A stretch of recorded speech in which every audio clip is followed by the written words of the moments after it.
In Tehran today, protesters chanted, "No surrender, no compromise, fight with America." A contrast to Iran's top diplomat, Sayed Abbas Araghchi, who met with European diplomats in Geneva. They're trying a last shot at convincing Iran to limit its nuclear program. Iran is ready to consider diplomacy once again. It is not yet clear if that means embracing President Trump's offer for direct talks. Iran called those off after U.S. ally Israel started bombing. I'm giving them a period of time, and I would say 2 weeks would be the maximum.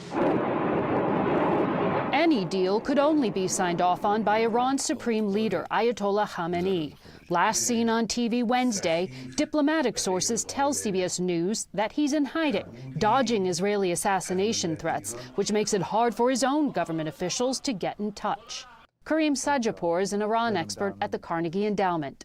Who would succeed Khamenei if he is gone?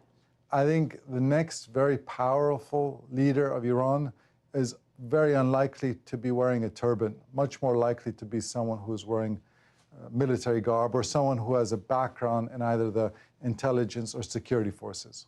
In other words, what comes next could be an even harder line leader. It's possible that you could have a regime which is ruled by military men who may actually decide to take an even more aggressive approach in trying to acquire nuclear weapons. Why would the supreme leader turn down the chance of a lifeline that Donald Trump offered in the form of a diplomatic deal? For most dictators, when you're given a choice between unconditional surrender, which is what President Trump demanded of Iran's supreme leader, or continued defiance, they usually choose option 2.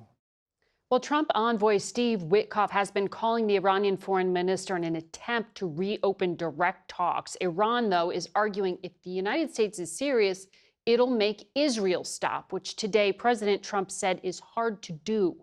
Iran's supreme leader is also caught in a situation where he's sunk billions of dollars into a nuclear program and may fear giving it all up at gunpoint may cause problems with the Revolutionary Guard that enforce his control, thus threatening survival.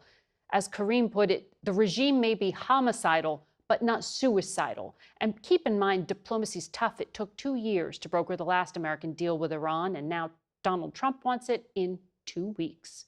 Margaret Brennan, CBS News, Washington.